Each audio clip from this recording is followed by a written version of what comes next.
بسم الله الرحمن الرحيم الحمد لله رب العالمين والصلاة والسلام على أشرف الأنبياء والمرسلين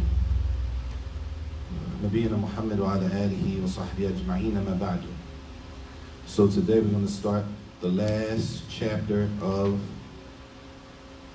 the book Aqidat al-Tawheed. And this chapter is dealing with Bidah, which is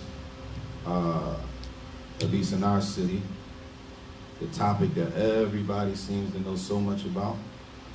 Everybody's an expert when it comes to Bidah. What is innovation? Who's an innovator? And if you notice, this topic that everybody, most people, I ain't say everybody, a lot of people have on their tongues and always involved in talking about. This is the last chapter in the book. Last thing you need to know about. The last thing that you learn about in this basic book of Aqidah, this level 1 book of Aqidah, the last chapter is Bidah. After you understand what is Tawheed, what is the meaning of La ilaha illallah, what are the conditions of La ilaha illallah, some things we didn't even cover. Hopefully we can do them in a separate class, to give them more time and more detail. The Nawaqid al-Islam, what things nullify Islam, the meaning of Muhammad Rasulullah, all of those things. After all of that, the obligation of following the Sunnah of Muhammad sallallahu alaihi wasallam, the obligation of loving the Messenger sallallahu alaihi wasallam. How do we deal with the family of the Prophet sallallahu alaihi wasallam? Who are the companions? After all of that, the last thing is Bidah, innovation. So, it's rather, it may take 2 classes, possibly. If so, the second class shouldn't be as long as the first, inshallah. So he starts off, Ta'rif al-Bid'ah wa anwa'uha wa ahkamuha. The meaning, the definition of Bid'ah, the different types of Bid'ah, and the rulings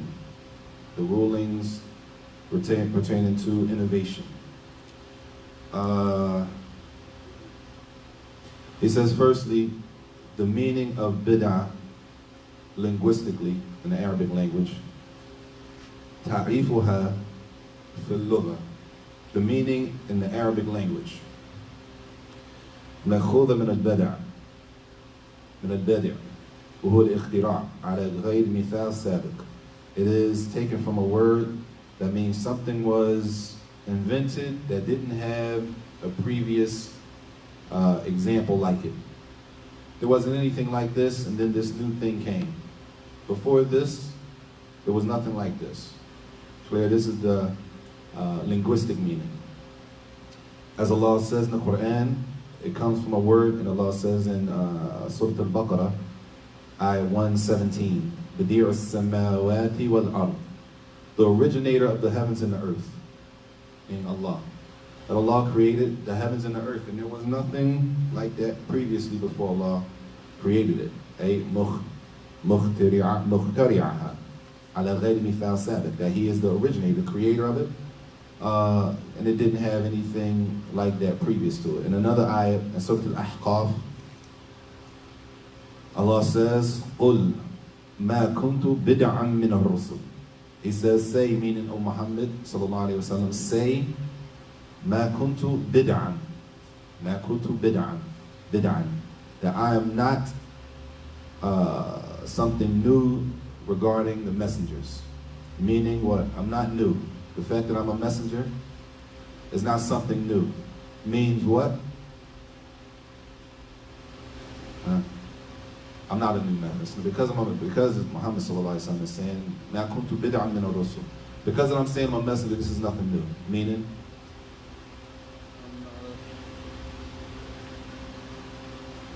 messengers before me. Exactly. There were messengers before me. Because I'm new, right? The meaning, this is the linguistic meaning of bid'ah. Bid'ah, from the word is taken from. ما كنت بدعا, meaning ما كنت أول من جاء بالرسالة من الله إلى العباد. I'm not the first one that came that Allah sent with a message to His worshippers, but other messengers came before me. And if it says somebody, if it said ابتدع فلان بدعة, linguistically, if it says somebody came with something new, linguistically, then يعني ابتدع طريقة لم يسبق إليها, that he came with a new way that nobody used it that way. Nobody did it that way before.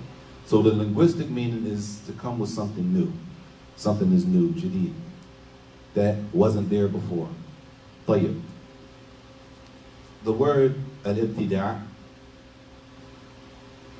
ala qismayn. The word that it comes or to bring something new or to innovate or invent, whatever word is used, is broken into two categories. Two categories. The first one, ibtida'u fil 'adat, that a person comes with something new regarding the customs of a people, 'adat. And this has to do, as he says, muqtara'at al-haditha, the new inventions that are made over the years. People invent stuff all the time, right? Those new inventions. Also, those things in general, as he says, فَهَذَا مُبَاح, these are permissible things. To invent things are permissible. Inventions. Now we got the smartphone, and you got tablets, and you got all this stuff coming, and new stuff is coming up. Every year something new. Every 6 months they come with a new phone, right? Or a new car, and the new car has this in it, new clothing, whatever the case may be. It's a new drink, right? All of these things, there's no prohibition on coming with something new regarding these type of things. Al-adat, as it comes under adat, which are customary things. As these things are mubah. Why are they mubah? And this is a qaida, this is a principle that makes things easy.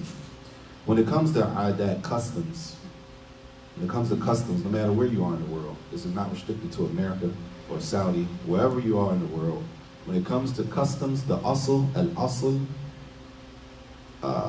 fil adat al-ibaha.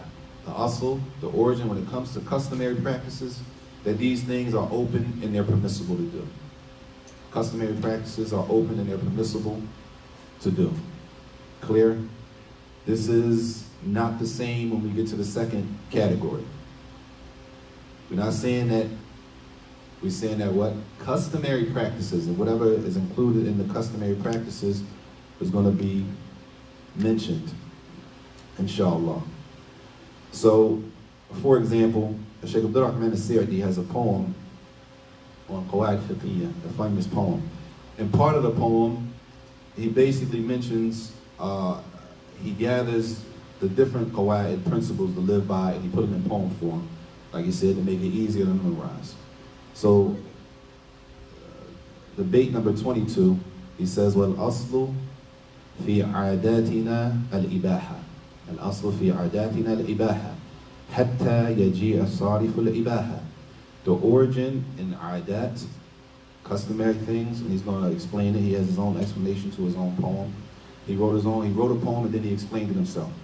The origin in customary things are that they are permissible until something comes Islamically that removes the permissibility of that thing. And it's a lot of things. He's going to mention some examples. He says, and this is something that, this is, as he says, for example, he says, for the adat, it is ma'tada nas, whatever the people use as a customary, whatever they're used to in that area. Because our customs are not the same customs found in Mecca and Medina. And the same customs found in Mecca and Medina may not be the same customs found in different parts of Africa. And the customs found in different parts of Africa may not be the same customs found in Indonesia, right? So it doesn't make a difference as long as the custom, as long as it's not something that the Sharia has prohibited, then the custom can continue on. Okay. So I can give meat for zakat al-fitr. It's customary, they eat meat over here. They don't eat meat? I said it's customary that we eat more meat than we eat, other things like dates and stuff like that. In that case, you have a text. Box of burgers. But in that case, you got a text. Right. There's a nas, there's a hadith specifying what you should give. What you should give. Yes. Applicable. That's all khilaf now. Now you're going into it.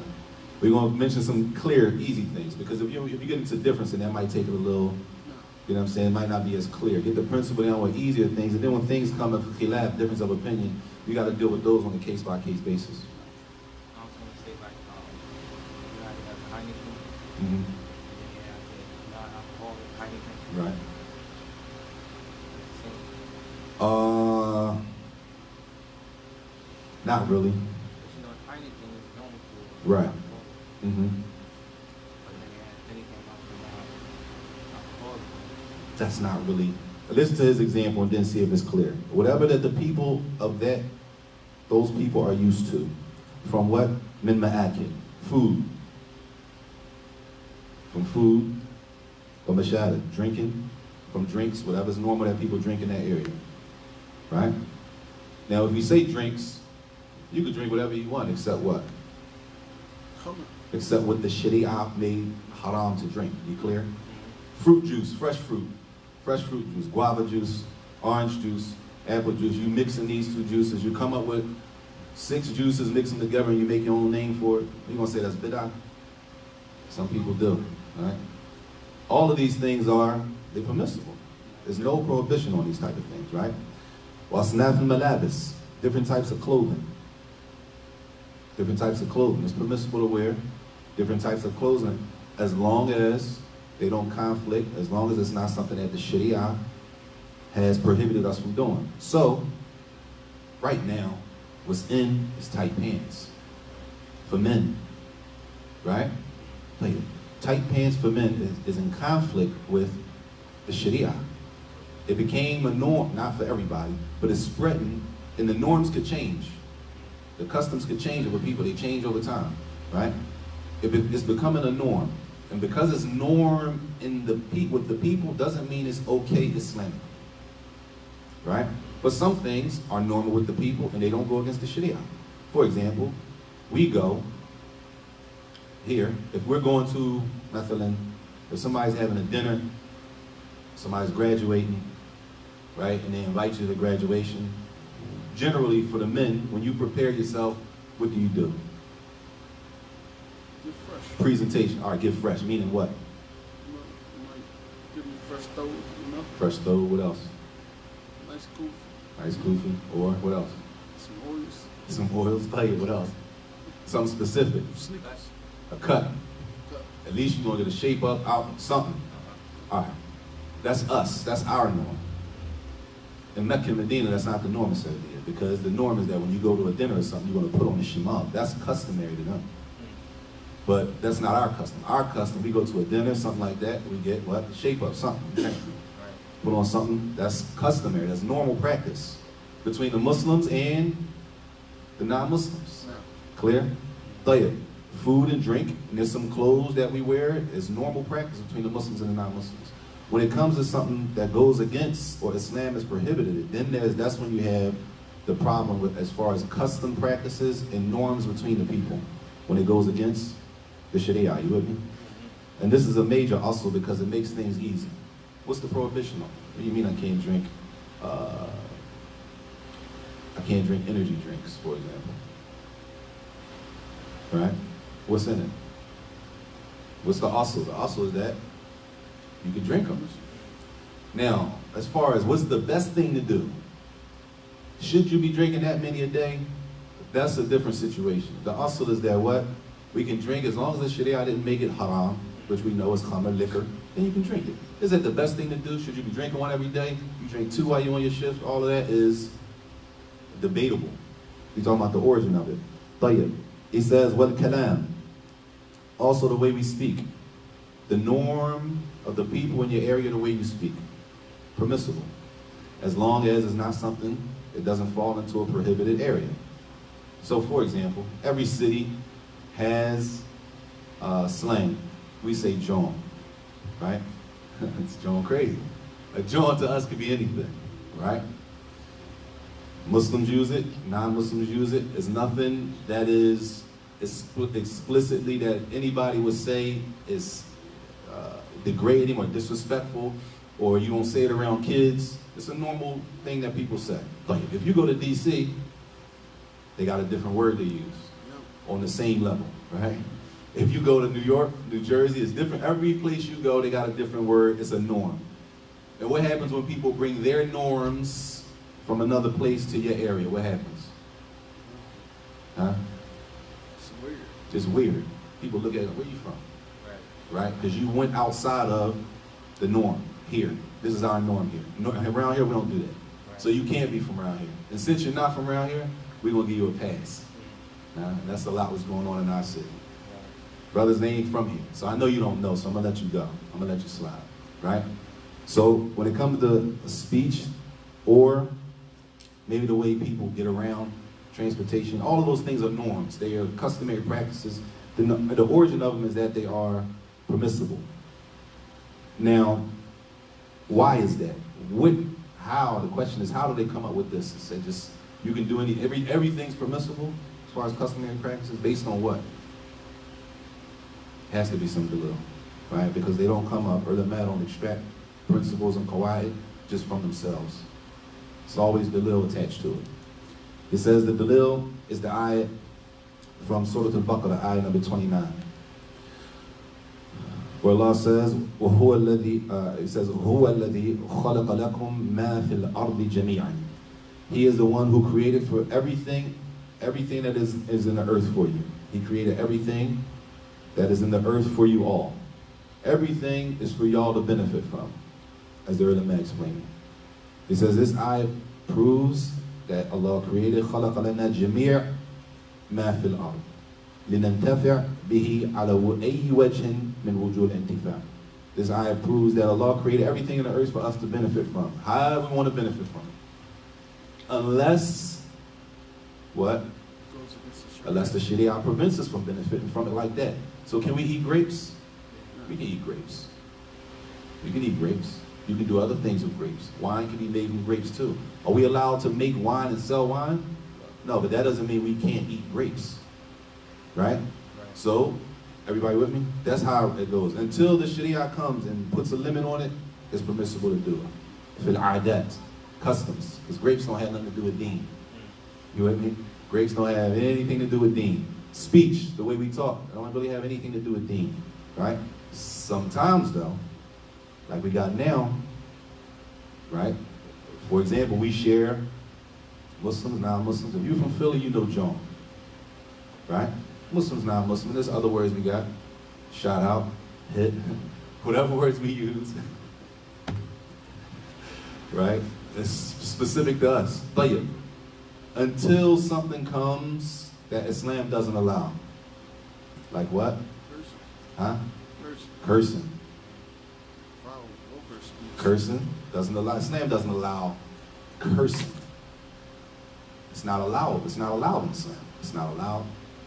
But even worse than that, some words that become religion, become an issue of religion or an issue of belief. Right? They become issues of belief. Statements that become issues of belief. Like what's the new thing is, it used to be, it's old, rest in peace is old. Right? That's the issue of belief though. Right? People die, rest in peace. Or the new one is new now, they got the new one, peace in paradise. Somebody died, peace in paradise. Right? A long time. But in these situations now, Islam, the Sharia, the belief of a Muslim doesn't allow us to use those type of terms. Why? Because the Muslim has a belief. We believe what we believe about death and what happens after death. If a statement comes and it becomes a norm with the people where we're from, but it contradicts what we believe, then we're not allowed to use that. In that case, it's not considered okay. It's not the same open rule of being permissible.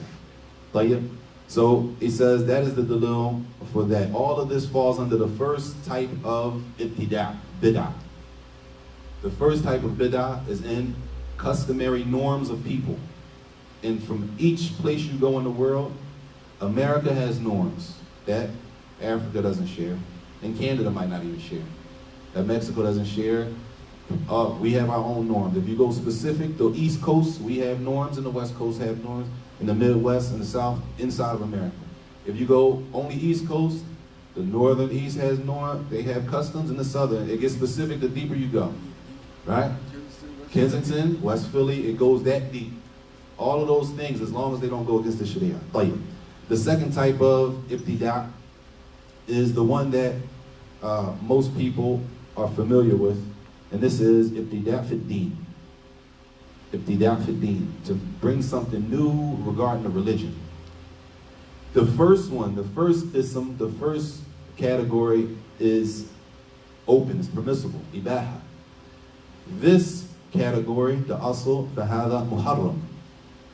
The origin of doing something new in the religion, or bringing something new in the religion, the origin is that is haram. Why? Because there's an asl. Just like norms and customary practices have an origin, the deen has an origin, the qaida. The principle, as he says, لِأَنَّ الْأَصْلَ فِيهِ التَّوْقِيفِ. The origin when it comes to the deen is tawqif. Tawqif. Tawqif means that the asl when it comes to Islam, practices and worship and beliefs, is that what? We stop where the dalil stops. We're not allowed to go past what Allah revealed. That's where we stop. So we can't just come with something. No, we need text to support whatever we come with. Either Quran or Sunnah. We need some text. It's not like food, mixing juices. No, we're talking about deen. In order to go further and bring something new in the deen, you need dalil, right? And this is the qaida. The qaida is al-asl fihi at-tawqif. And as he says here, fil ibadat. طيب. Now he says, based on the statement of the Prophet ﷺ, because this origin also has, they don't just make principles without just grabbing them out the air. It comes from text. So he says, based on the statement of the Prophet ﷺ, "Man ahdatha fi amrina hadha ma laysa minhu fahuwa radd." The Prophet ﷺ said, whoever brings something new, not anything new, and the ulama, they extract quyud, conditions and restrictions. In order for it to be a bid'ah, it has to fit what the Prophet ﷺ described as a bid'ah. Ahdatha is new. If we stop there, is everything new a bid'ah? And is everything new a bid'ah haram? Just like that, everything new is haram? No. It has to be new, and it has to be what? From the deen. It has to be new that somebody brought to the deen. The Prophet ﷺ said, "Man ahdatha" is new. And he said, "Fi amrina hadha," in this affair here of the religion, "Ma laysa," he says, "Ma laysa minhu," and it has nothing to do, it has no precedence for it, then that thing is rejected. Tayyib, he's talking about innovation in the deen. Tayyib, in another narration he said, "Man amila amalan laysa alayhi amruna fahuwa rad." Whoever does an action, right, that is not from this religion, then it's rejected. Tayyib. Imam Sa'di, rahimahullah, he says in the second part of that, he says, as far as worship is concerned, فَإِنَّ اللَّهَ خَلَقَ الْخَلْقِ لِعِبَادَتِهِ. Allah created us for worship. He created the creation for worship. And he clarified in his book, in the Quran, and on the tongue of the Prophet ﷺ, he clarified al-ibadat allati yu'badu biha. He clarified the worship, the different types of worship, based and found in the Quran and in the Sunnah of how we're supposed to worship him. Jalla wa ala. He says, so he commanded us with, number one, ikhlas, that we're sincere in our worship, and that all worship is supposed to be only for Allah. So whoever worships like that, and they worship Allah only, and all their worship is for Allah, then that is something that is accepted from Allah, maqbool. But if they worship, man taqarraba ila Allah bi ghayriha, whoever worships for, tries to get closer to Allah, without sincerity, without sincerity for Allah, then that is not accepted. That is not accepted. Clear? So in order for it to be an innovation in the deen, it has to fit those restrictions. طيب. After that, if we know that innovation in the deen is something that is new, طيب. Now there are different types. And where are bidah? There are different types. He says, the bid'ah fi deen naw'an. There are two types of bid'ah in the deen. Before he said there are two types of bid'ah in general, right? We got a couple different scenarios here. Two types of bid'ah, two types of innovation in general, right? That was the previous category. The first type was what? Innovation in the customary. In the customs, the norms of the people. That's linguistically, it's a bid'ah, and it's allowable. And then the second type of bid'ah is the bid'ah in the deen, innovation in the religion. Those are the first type. Under the umbrella of innovation in the deen, right, we have two more categories. The first category, he says, النوع الأول بدعة قولية اعتقادية. A bid'ah that is a statement and a belief.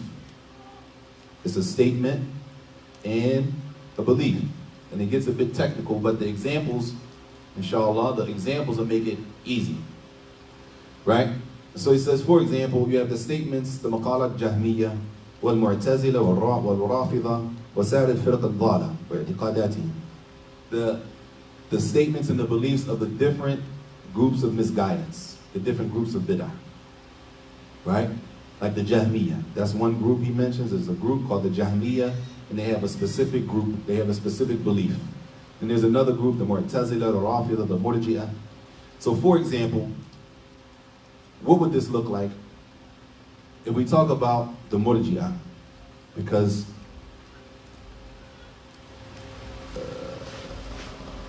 some of the innovations in the Muslim world you don't find here at all, here with us.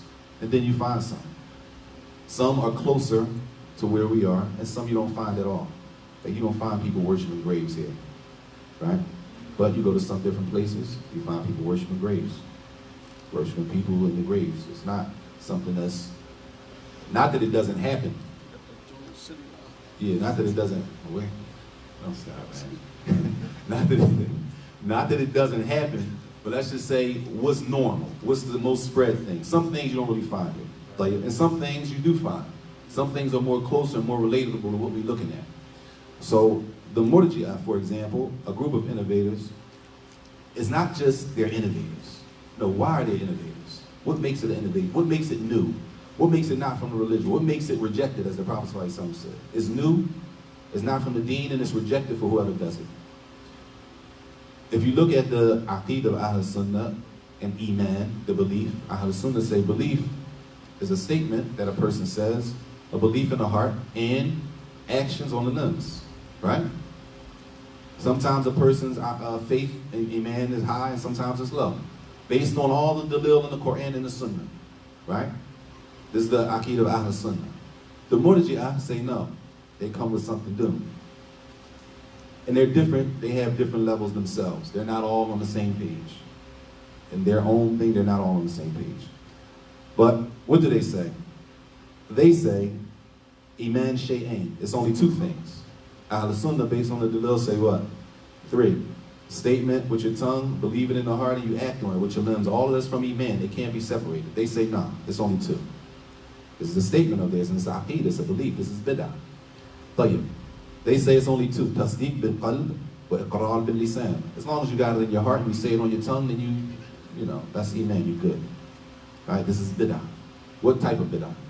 Qawliya i'tiqadiyya. It's a statement that they believe. Clear? And this is just one group. You got the Shia, the Rafida. You got a bunch of different groups. This is just an example. So what did they do? They removed actions from Iman. They removed actions from Iman, as they say. فَأَمَّا الْأَعْمَالُ وَأَمَّا الْأَعْمَالُ فَلَيْسَتْ دَاخِلَةً فِي مُسَمَّى الْإِيمَانِ. As far as actions, then they don't enter into Iman. How does that affect a person's Iman? What does that look like? That means As long as you say, I believe on the tongue, and you believe it in your heart, you don't have to do what? No actions. Actions. You don't have to do the actions of a Muslim and you can still be safe. Christian. Dangerous. Not from the aqeedah of the people of the Sunnah. Bidah is a statement and they believe it. And that's the first type. Bidah i'tiqadi. Qawliya i'tiqadiyya. It's a statement that they believe. Right?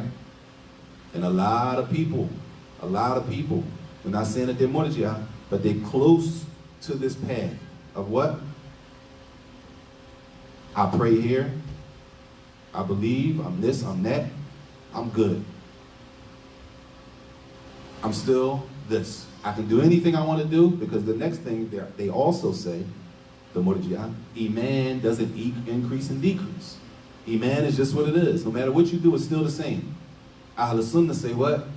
Iman increases and decreases. If you do good actions, good deeds, it goes up. Your faith goes up. If you disobey Allah, your faith goes down and you can feel it. They say no. Iman doesn't increase and decrease. So what do people say? Not saying that they're murji'ah, but listen to the resemblance. I make a statement. I'm this. I believe this. But say, you're not supposed to be doing that. I'm still this anyway. As if you disobeying Allah doesn't affect your Iman. As if it doesn't affect your Iman. You being this or praying here, that has nothing to do with the disobedience, the ma'asiyah. The ma'asiyah affects a person's Iman. So it doesn't matter what you say you are. It doesn't matter where you say none of that matters when we're talking about this disobedience. We're talking about this disobedience. This disobedience is haram, you shouldn't be doing it. It's going to affect your Iman. Well, I'm still this, it's dangerous. Point being, this is an example of a statement that people believe in Bidah. That's the first type. The other type of Bidah, as he says, innovation regarding worship, fil ibadat. Because the first statement didn't have anything to do with worship. It's just, but it's a statement that they believe. They're not doing any worship with it. Like they're not doing any actions. It's a statement that they believe in the heart.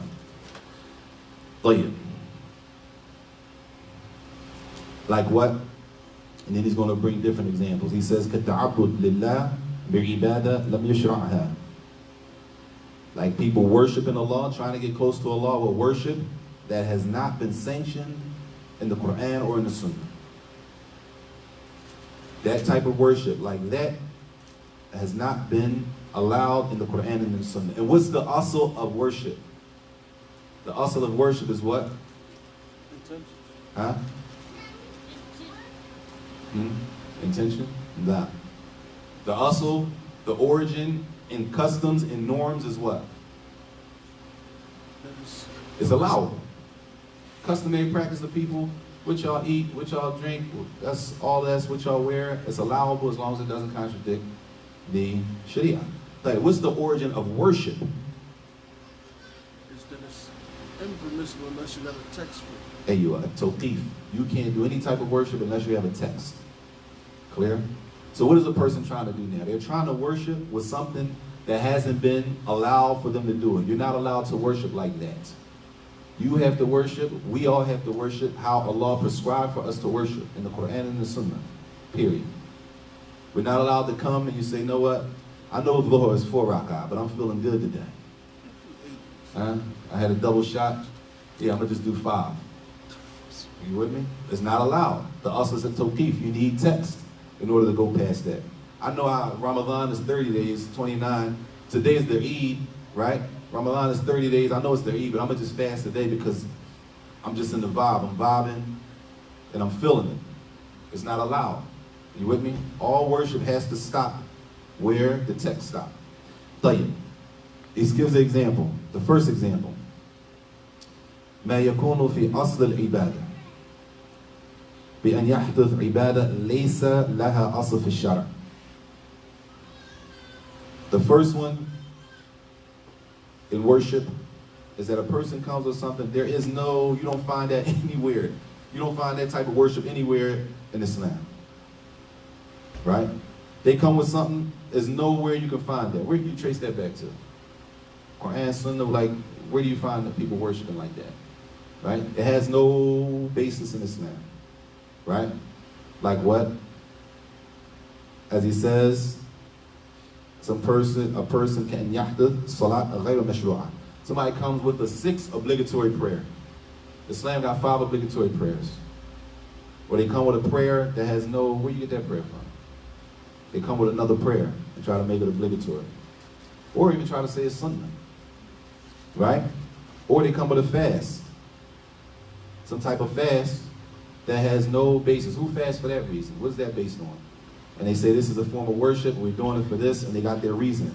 We're not talking about all of the sunnah fasts that we have, Mondays and Thursdays, the fast in the middle every month, right? We're not talking about any of those, right? Or if a person may be doing the fast of Dawood, alayhi salam, every other day. All of those are legislated. But a person comes with another one, right? That has no asl. Or as he says, a'yad. Celebrations, ka'a'yad al-mawalid wa ghayriha. Celebrations that have no basis, like birthdays and anything other than that. Tayyib. This is the first one. They have no origin, and a person tries to come and make it from the deen. But this was important. Not all innovations come like that. Sometimes it's an innovation, but it has a basis. The deen, it has some basis in the deen, but they take it too far. You with me? It's not like every time somebody's doing something that doesn't exist in religion. No, that it does. It exists, but not like that. You with me? And that's the second one. He says, مَا يَكُونُ مِنَ الزِّيَادَةِ فِي الْعِبَادَةِ مَشْرُوعًا. That the worship is legislated in the religion, in the deen. It's from the deen. But they put extra on top of it. That extra is not from the deen. Clear? The extra part ain't from the religion. That's not from the deen. But the worship itself may be from the deen. He says, كَمَا لَوْ زَادَ رَكَعَ خَامِسَ فِي صَلَاةِ الظُّهْرِ. Like, Salat al-Dhuhr is a prescribed prayer. But somebody tries to add a 5th rak'ah to the salat. Right? Right? That addition is not from the religion. So it's what? Rejected. Clear? It's additional on top of what the religion, what the deen already sanctioned. Dhuhr is 4 rak'ah with 2 tashahuds. Right? A person comes and they try to put a 5th rak'ah on Dhuhr. Nah. Right? Bidah. Or on Asr, the same thing. Clear? So in that case, it is from the religion, but they put extra on top of it. And that extra is not accepted. طيب. Another picture. ما يكون في صفة أداء العبادة مشروعة. That the worship is from the religion, but the problem, the innovation comes in the sifa, how they're doing it. How you do it could make it an innovation, right? That they do that type of worship in a way that's not legislated in the Quran or in the Sunnah of the Prophet sallallahu alaihi wasallam. As he says, وَذَلِكَ كَأَدَاءِ الْأَذْكَارِ الْمَشْرُوعَ بِأَصْوَاتٍ جَمَاعِيَّةٍ. And that's, for example, after the salat, right, we have what? Different adhkar, dhikr that we make, right? Which is from the Sunnah of the Prophet sallallahu alaihi wasallam. So now you got to look at, well, how is a person doing that dhikr? The way that they do it could be a bid'ah. That what? We all sit around and do it together at one time. Not that making dhikr is bid'ah, but the way that's being done becomes the innovation. Clear? Or, as he said, التشديد على النفس في العبادات إلى حد يخرج عن سنة الرسول صلى الله عليه وسلم. Or a person, they go overboard in worship to the point that they go outside of the guidelines set by the Prophet sallallahu alaihi wasallam. What did that look like? For example, we know the hadith where the man said he said he's not going to marry any women, and what? He's going to fast every day. Right? And the Prophet sallallahu alaihi wasallam redirected him back. He told him he can fast this many days. No, I can do more than that. He said, well, fast every other day. Nah, I can do more than that. He said, nah. Every other day is the best fast you can do. That's the fast of Dawood alayhi salam. That's the best you can do. There is no better than fasting, voluntary fast every other day. There's nothing better than that. Islamically, there's nothing better than a person voluntarily fasting every other day. As the Prophet ﷺ said, that's the Sawm of Dawood. So for a person to go outside of what the Prophet ﷺ stopped us, where he stopped us, then they go into what? The area of innovation. The area of innovation. Clear? طيب.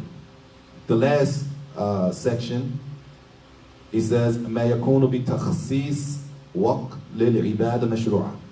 That the worship is from the religion, right? All of that's from the Sunnah. But what do?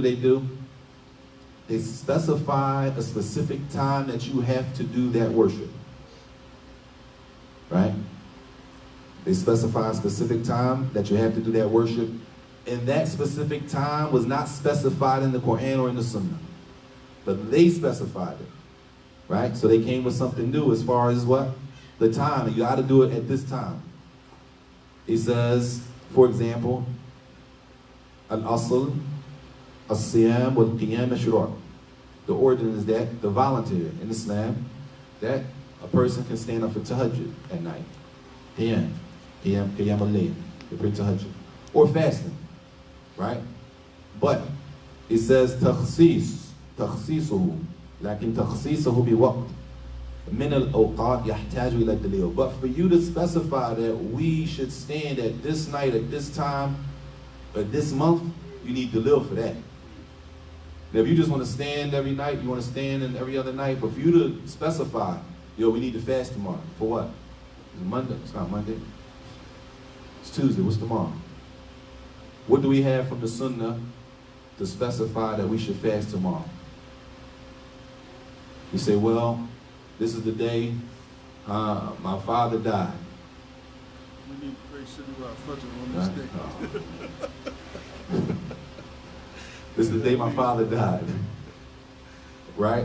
So they're going to take that day, or this is the day my first baby was born on this day. Right? To specify what specifically, you need dalil. I'm just giving examples, but when you try to specify it, the point is to specify that time is going to need proof. It's going to need proof to specify that worship. Now, the reality is you have to be able to recognize those different levels or those different pictures. What does it look like?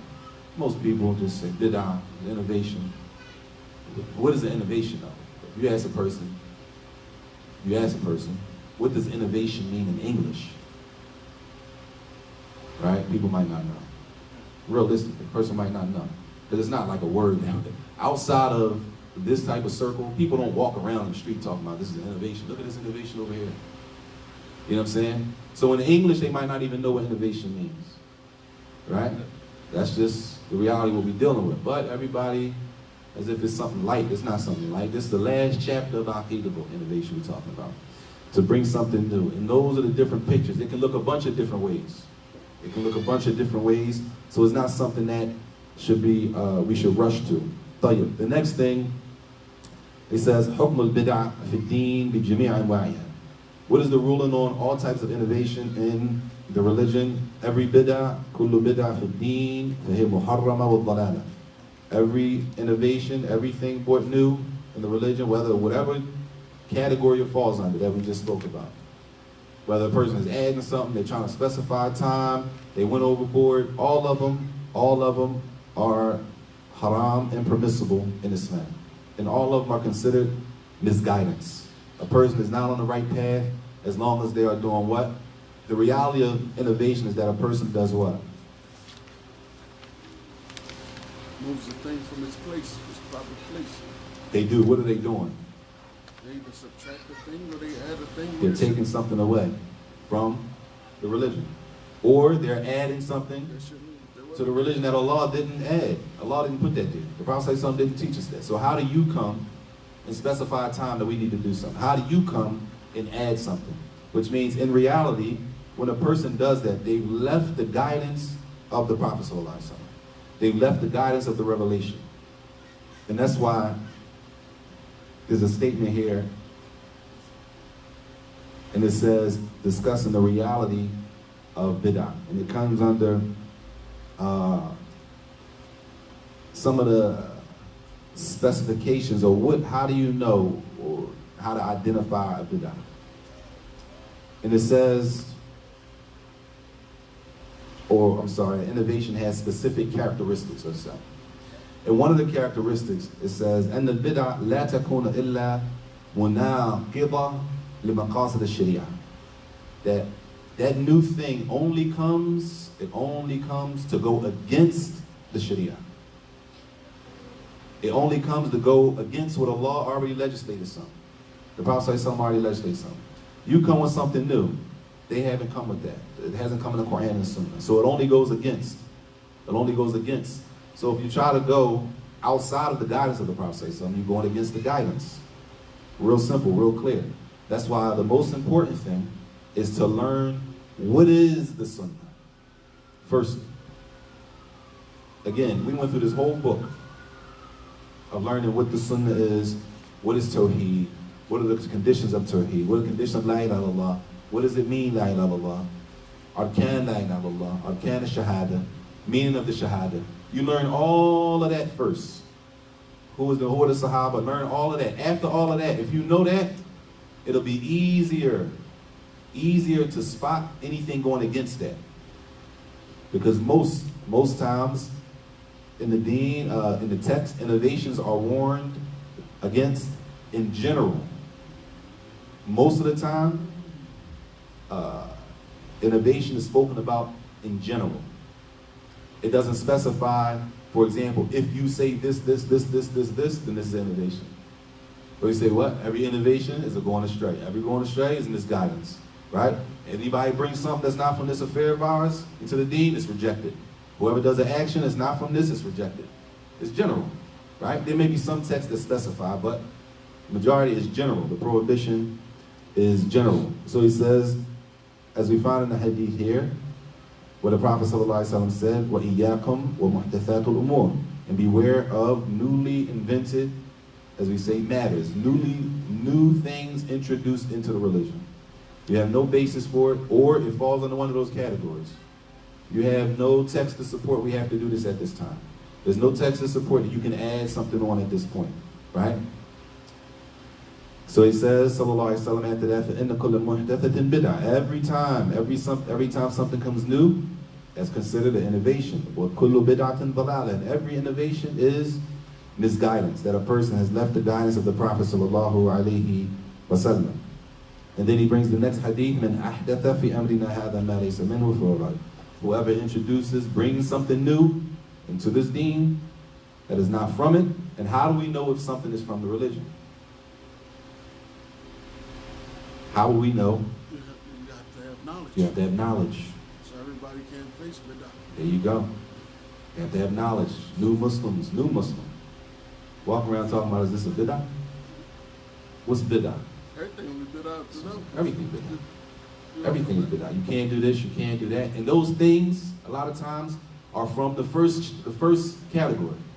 Adat, customs, norms for people. These are normal practices that people use. All right? They don't have nothing to do with deen. Now, if they're doing something with that norm, then that's a different situation. But the us was not everything is Bidah. He says, so those two hadith prove that everything that is new in the religion is a Bidah, and every Bidah is misguidance, and it is rejected. A person will not be accepted. And that means, وَمَعْنَ ذَلِكَ أَنَّ بِدْعَ فِي الْإِبَادَاتِ, what they call that muharrama, that in general, that overall things, either if it's a belief, like the first one, a statement in a belief, that is haram. Bid'ah, either way. It's not something that is allowed. Right? And even if it's in worship, how a person prays, how a person fasts, then those things are not allowed. وَلَكِنَ التَّحْرِيمِ يَتَفَاوَتْ بِحَسْبِ نوعية البدع. But the prohibition on each thing that we're talking about, the prohibition on each thing differs. Everything is not on the same level. All bid'ah, all innovation is not on the same level. Sometimes the innovation is disbelief. Kufr. It's bid'ah, but that's kufr. That's disbelief. But not all the time. Sometimes it's not disbelief. That's why the ulama make a distinction in the books about who can you pray behind. an innovator, if a person is an established innovator, can you pray behind an innovator? They make a difference. They distinguish. Is that innovation of kufr where it takes them outside of Islam? Or is it an innovation that doesn't take them outside of Islam? Right? It depends. Which is, again, takes detail. It's not just open and closed book, everybody running around. Right? What's the bidah? And that's the problem. You ask people, it's bidah. What's the bidah? They shout out. What's the bidah? Ask them, what is it? What is the innovation you're talking about? Is it taking them outside of the religion, or is it? A lot of times people don't have answers, which is a whole nother problem. So he says that they're not all on the same level. All of the innovations are not on the same level. Some of them are considered, as he says, some of it is straight, it's bid'ah, and it is also kufr. It takes a person outside of the religion. And some of it is not. Some of it is bid'ah, but it doesn't mean they're not Muslim anymore. He says, for example, like some of the first group he mentioned, the Jahmiyyah, and they're also the Murji'ah. They say that Iman is one group. They say Iman is Mujarrad al-Ma'rifah. The fact that you know Allah in your heart, that you're a believer. This is one group of innovators. Established, everybody knows the Jahmiyyah, one group that they say, as long as a person knows Allah's in Allah and here, they don't have to say a statement, they don't have to do no actions. The fact that they know it in their heart, they say that these people are believers. So if you say this, and they say that kufr, this belief, is the fact that a person doesn't know Allah in their heart. What does this mean? And what does it lead to? Because that's the bigger problem. If you say that, and this is from the explanation of Shah Usul Sunnah. If you say that, if you say a person just has to know Allah in his heart or her heart, it says that if that's the case, then, as he says, the ulama, alzamahu al-ulama al-qawl bi-iman iblis. You have to say the shaitan is a believer. Didn't shaitan know Allah was the Lord? Fir'aun, the Pharaoh, he knew Allah was the Rabb. He knew. So if you're going to say it's only in the heart, that's enough, then you got to say that they're Muslims.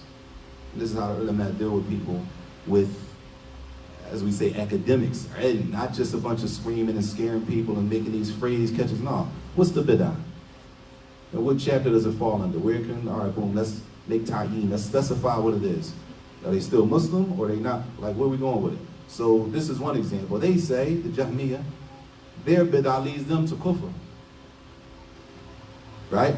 But not every time a person does an innovation, it means they're a disbeliever. Point being that they're not all the same. That's one example he gives. He says, some are less than that. Some are, as he says, min wasa'il. Some things are not kufr, but they may lead to disbelief.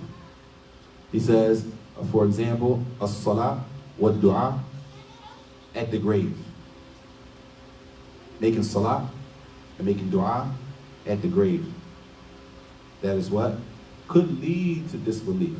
If a person goes, and there are people like this in close proximity, they believe that if they go to the grave of this sheikh, if I go pray and ask Allah, pray to Allah, not pray to the sheikh in the grave. If I go to the grave of this sheikh and I ask Allah for something, that Allah is going to answer it because I'm at the grave. Right? Bidah. It doesn't mean that they're not Muslims because they're not praying to the person in the grave. They're praying to Allah. But the fact that they've taken that as a way to get closer to Allah, bidah. So it's not the same. They're not on the same level. They're not on the same level. And then he says there's some that are less than that. Minha ma huwa fisq i'tiqadi. Some of it are, what he says, are fisq, disobedience when it comes to the way they believe. Like the bid'ah of the Khawarij, one group, the Qadariyah, another group, the Murji'ah, fi aqwalihim, all of their statements, and those are different groups. We're not going to go into all of the different groups and the technicals. They're all different groups, and they've all gone against the text. Some texts in the Quran and Sunnah, they've all going against. He said, and sometimes that the bid'ah is disobedience. Sometimes the bid'ah is disobedience. As he says, وَالصِّيَامْ قَائِمًا فِي الشَّمْسِ. A person is fasting and they intentionally go stand out in the sun. Who would do it? Sometimes things are mentioned. It's not about if we would do it or who does that. If a person does that, what's the hukum? What's the ruling on it? Like, yeah. So he says all of these things, they're innovations, but again, not all innovation is on the same level. Not all innovation looks like the same thing. They're different pictures, it's different surah. Right? The innovation that most people here in our city are arguing about is from, usually is from the first category, which is qawliya i'tiqadiyya, or people say it is. But most people can't explain it. If you ask a person what's the innovation of these people, most of them can't explain. They'll attach him to Fulan. Well, him and Fulan type. He's friends with the brother. So the next question is, so if he's friends with that brother, that makes him an innovator?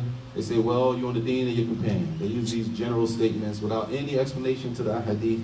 And if you really sit down and pull them books out and go to the tafsir and the shurut, the explanation of those hadith, that's not what they're saying it is. But it is what it is. Point being is that people have attached the reality of bid'ah to people. So they think he is bid'ah. Him, the man himself.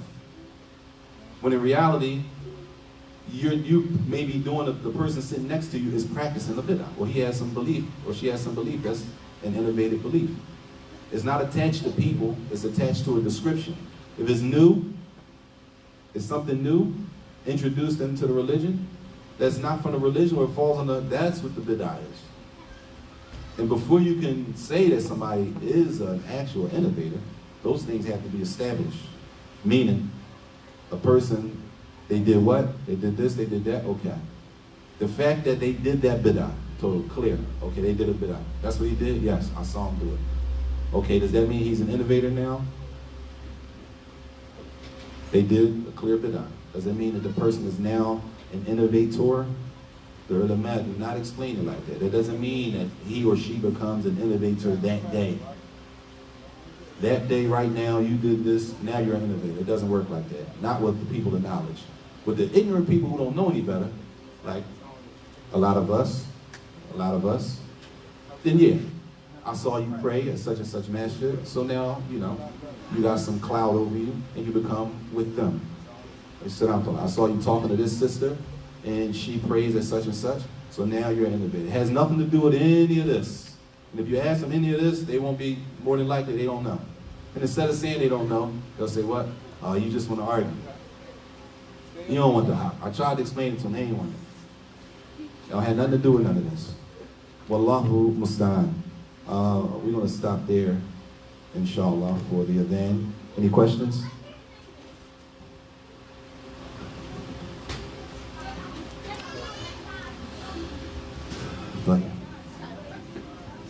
طيب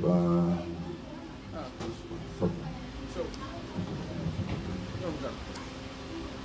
when a person does a bid'ah, right, that don't make him an innovator unless he's calling other people to do that bid'ah?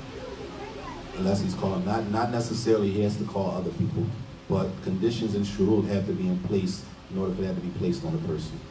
Meaning, a person does a clear innovation. Now what's the next step? The next step, Islamic. We're not talking about what we do in Philly. Pulling property to the side. Yeah, you gotta, it's a whole new, number one, he might not know, he or she don't know it's a bid'ah, number one. There have to be conditions, as the ulama say, that the conditions have to be in place and the prohibitions have to be in place. For example, a new Muslim coming right here, right now, and do a bid'ah. Right now. Come in here right now and do some bid'ah in front of us. What we say is go off it. We probably gonna say you don't know. I'm just saying. You see what I'm saying? There have to be things in order. Do they know it's a bid'ah? And if they didn't know, it doesn't mean it's okay. It's still bid'ah what it is. We're talking about the person now. How do we deal with the person? That action is still an innovative practice, and it's not from our religion. But how do we deal with him or her, the person that did that? That's the issue. طيب. So there have to be certain conditions in line and certain things. Okay, maybe this. And basically, that's a whole thing by itself. Well, let's talk to him. Maybe this, maybe that. Did he know that? Well, this? No, all that, none of that. None of that. So this is a person of ilm. They know, they have knowledge about this. Based on what? Do they have dalil now? Maybe it's a shubha. Maybe they have text with them, but they misunderstood the text. It's a bunch of possibilities. Whole lot of possibilities that nobody walking in the street talking about. You pray at this, you innovate, they innovate. You pray here, you do this, you did this, that, just like that. Boom. Don't give them salams. I don't bang with them like that no more. I don't go in down there. I wouldn't step foot in there. Right? None of the real stuff. None of the real stuff. If I can say it like that. None of the real information is being applied. It's not that easy. And if a person, the way we walk, the way we carry on, I'm gonna stop right here. We gotta pray. The way we carry on in this city, talking about people and calling people. We was in the land of the Muslims, people be lashed, man. Like people, we walk around like it's a joke. This is slander. That's a charge in the Islamic court. It's a jarima. This is a charge. You'll be charged in court with slander. We think because we're here in this no Islamic court, Yom Al-Qiyamah, that people don't get that back. It's a day of judgment. We got to stand before Allah. And the people that was oppressed going to get their right on all avenues. Because we don't have an Islamic court system. So you can say anything you want to do. You can take money and take from anybody. Anybody's going to cut your hand off? No, nah. So when you stand before Allah, what happens? Because you took from the people. You've taken something from Bani Adam. You've taken somebody else's right. And people want their rights back on the day of judgment. Well, Allah may forgive you. The rights of Allah, Allah may be forgiven regarding His rights. We transgress the bounds of Allah, Allah may be forgiven to us. But when you transgress the bound of Bani Adam, they're going to want theirs back Yom Al-Qiyamah. People are going to want their haqq, because we're going to need it. I need all that. On the day of judgment, I need all of that. That's why the hadith says, you oppress the person until what happens Yom Al-Qiyamah? All your good deeds start going to them. They want it back. I need that. I can't, I need all of that. Until what? The person runs out of good deeds, and then what happens? The bad deeds of that person. They start giving them their bad deeds. It's a day, a heavy day that nobody is not going to be, we're not looking at the naked women. The women are not looking at naked men. The mother drops her load, babies, hair turning gray. We act like that ain't real. Like it's just, like it's in the books. No, it's Aqidah, from our Aqidah. It's from our Aqidah that on that day, the child, from the fright and the terror of what's going on Yom Al-Qiyamah, that their hair will turn gray. The mother, the pregnant woman, will have drop the baby, have a miscarriage. People will be losing deeds because you oppressed them. You oppressed her, so they're going to be taking your good deeds. When you run out of good deeds, their bad deeds going to start going on you. But we act like none of that exists because we ain't, there's no Islamic court, so we can come and say anything we want. But if we was in a land where they're applying the Islamic court system, you say something crazy about me, I'll take you to court and carry it out. I got you on tape right here. It's all over the internet. Destroyed my honor. Save you from the day Yom Al-Qiyamah. Destroyed my honor all over the internet. Take it to court. This is it. Everybody was there. It ain't sweet like that. Allah Mustaan. We're going to stop there. Sallallahu alaihi wa sallam.